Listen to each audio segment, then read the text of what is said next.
Dans l'épisode de Demain nous appartient du mercredi 7 septembre, Emma, Lunalou, a la boule au ventre. Elle est incapable d'avaler quoi que ce soit. Et pour cause, si est aujourd'hui que le juge d'instruction rend son verdict. Elle a peur d'être emprisonnée et que cela l'empêche d'étudier puis de trouver un travail. Néanmoins, Camille, Elisa et Zedine, tentent de la rassurer, en lui assurant qu'elle ne savait pas que cette voiture était volée. Et puis, le juge devrait prendre en compte le fait que, depuis, elle se tient à carreau. Peu après, Camille croise son grand-père qui déplore qu'elle soit amie avec Emma. Si l'adolescente essaye de prendre la défense de son ami, Sébastien, Xavier Delugue, taxe celle-ci de délinquante récidiviste et malhonnête, qui a une mauvaise influence sur Camille. Elle en profite alors pour lui révéler qu'Emma vit chez elle et que si y est Raphaël, Jennifer Loret, qui assure sa défense. Le procureur Perrault déboule ensuite dans le bureau de sa fille pour lui remonter les bretelles. Il considère qu'elle ne peut pas héberger Emma, que celle-ci va être de mauvaise influence sur Camille. Mais Raphaël rétorque qu'elle a vécu des moments difficiles mais qu'Emma est une chouette fille et que sa présence a permis à Camille de retrouver le sourire. D'ailleurs les nouvelles sont bonnes, le juge a décidé d'être clément et Emma n'ira pas en prison. En revanche, elle écope de 180 heures de travaux d'intérêt général. Au lycée, Camille et Emma découvrent que Charlie, Clémence Lassala, arrive avec Adam, Alain Lebar. De quoi les rendre jalouses, imaginant qu'elle a déjà couché avec le petit nouveau. En réalité, Adam explique à sa belle-mère pourquoi il porte le nom de sa mère et pas de son père.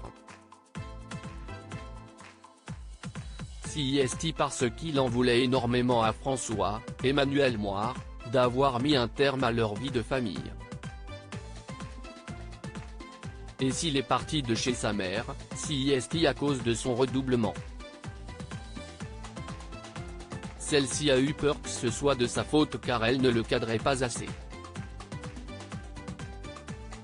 Elle s'est donc dit que son père parviendrait mieux à lui serrer la vis, ce qui n'est pas forcément pour déplaire au principal intéressé, qui se réjouit de passer du temps avec François. En les voyant ainsi, tous les élèves sont convaincus que Charlie trompe le professeur de français avec Adam. Ce que lui révèle Nathan, AD, néanmoins, lui qui est dans la confidence, il lui assure n'avoir rien dit sur le véritable lien entre Adam et François. La rumeur est arrivée jusqu'aux oreilles d'Alma, Camille de Pazy, qui questionne Étienne, Patrick Guérino, à ce sujet.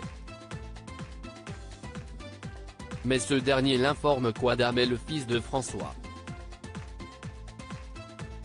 Après les cours, Adam rapporte à son père cette rumeur. Il décide donc de mettre de la distance avec Charlie au lycée, le temps que la situation se tasse. L'enlèvement de Timothée a-t-il un lien avec les agressions d'Elsa et Judith? Sophie, Carole Bianic, conseille à Victor, Farouk Bermouga, de prévenir les policiers mais celui-ci refuse, estimant qu'ils leur ont fait perdre un temps précieux. Surtout, il a peur qu'en l'apprenant, les malfrats ne prennent à son fils, Grégoire Champion. Sauf que l'avocate lui rappelle que si est en payant la rançon que Victor mettra la vie de Timothée en danger, puisque celui-ci deviendra alors un témoin gênant. Au commissariat, l'enquête n'avance pas bien vite. Ils n'ont aucune empreinte sur les plaques d'égout du lycée et du Spoon. Néanmoins, elles n'ont pas fait l'objet d'intervention des services de la voirie récemment, ce qui signifie qu'elles ont bel et bien été soulevées par l'agresseur de Judith, Alice Varela, et Elsa, Bertil Boro-Turquin.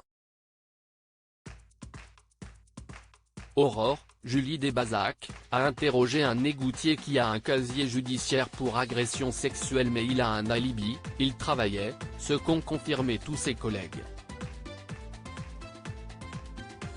La profileuse commence donc à brosser le portrait psychologique de l'agresseur. Une discussion lors de laquelle Lisa, Naïma Rodrigue, intervient pour donner raison à sa consoeur, soulignant que ce dernier doit passer par la violence pour posséder ces jeunes femmes. Une intervention qui agace Martin, Franck Monsigny.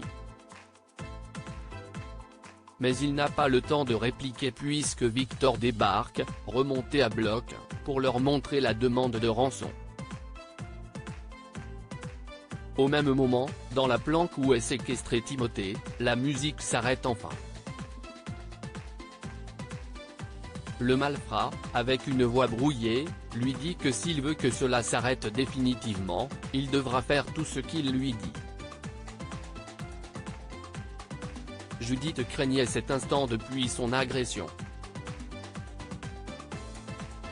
Des photos d'elle nue ont été publiées sur Internet.